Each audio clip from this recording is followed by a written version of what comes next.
Hi everyone, Matt, Bob, and Chat Noir here from Brain Food Studios with your number of the day. Bonjour. She has a great one for today. Ha ha, très amusant, Matt. Today's number of the day is the number 1. Le numéro du jour est le numéro 1. That's right.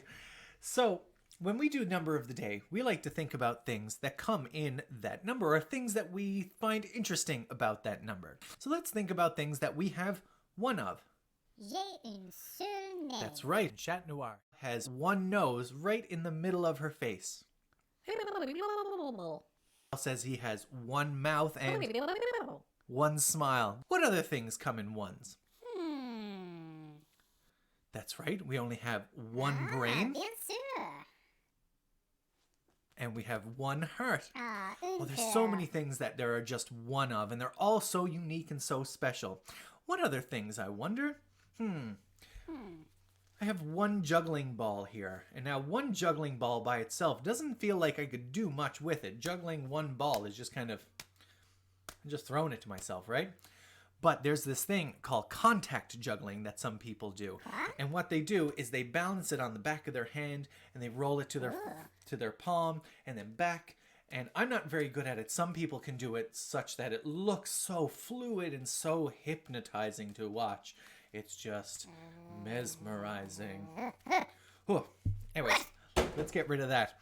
Sometimes the number 1 can be very big and sometimes it can be very small. For example, think about the things that you might eat. This pizza right here, for example, well, that's one really big pizza. Do you think you could eat all of that? No. One pizza is really big. But what about if we just had one single grain of rice? Oh, c'est très petit. Well, we'd still be pretty hungry after we had that, wouldn't we? Oui. So in that case, 1 is very small. And the number 1 can be quite funny sometimes too, because, one sock Yeah. isn't really much good. But if we have 2 socks, it actually makes a pair. 1 pair of socks. And if we have a pair of scissors, it's really just one scissor.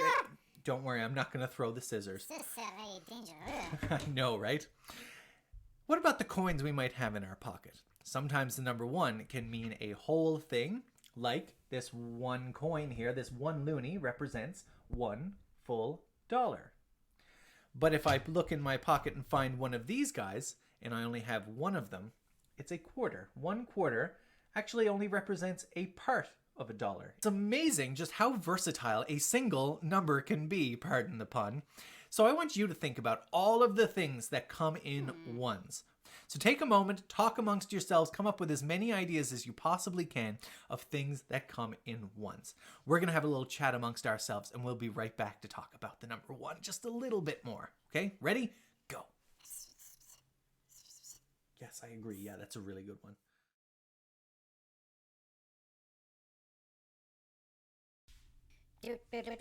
Hey, we're back.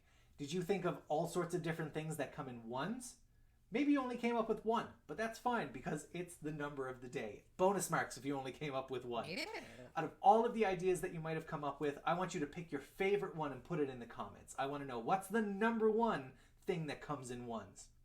Now, to show the number 1, there's a million different ways that we could do that as well. The most common one, usually, or the most recognizable, I should say, is numerals.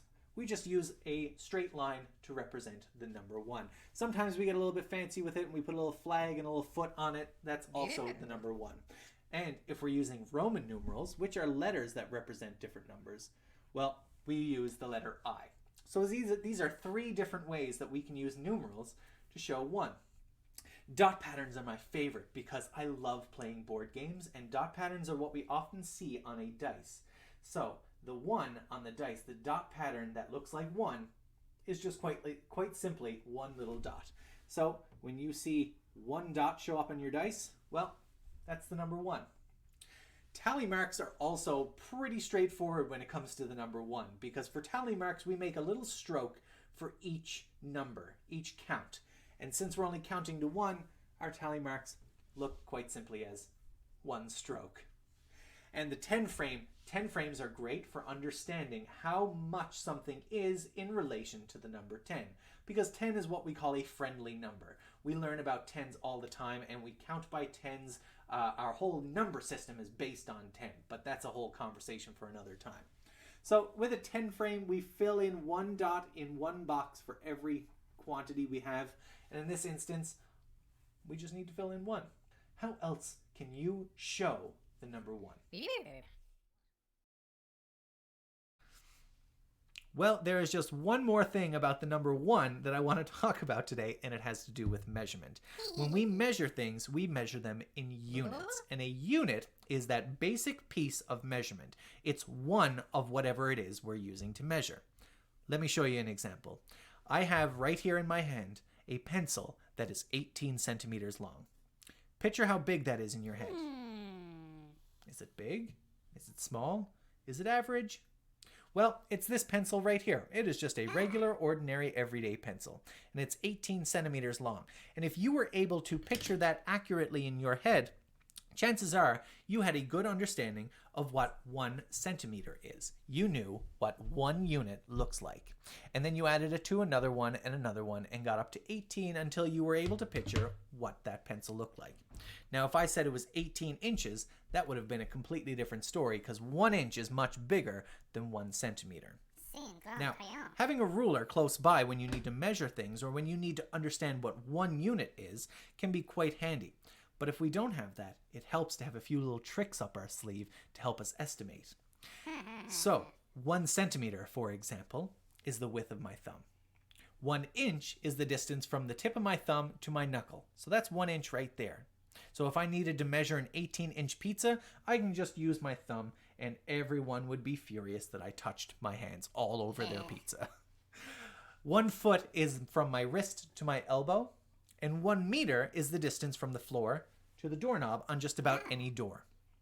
So these are handy little estimates that'll help you understand what someone means when they say that distance is 20 meters. Well, you can picture the distance from the floor to the doorknob and do that 20 times. What other units do you think you might be able to estimate? Or what other tricks might you use to estimate something like a foot, a meter, a centimeter, or an inch?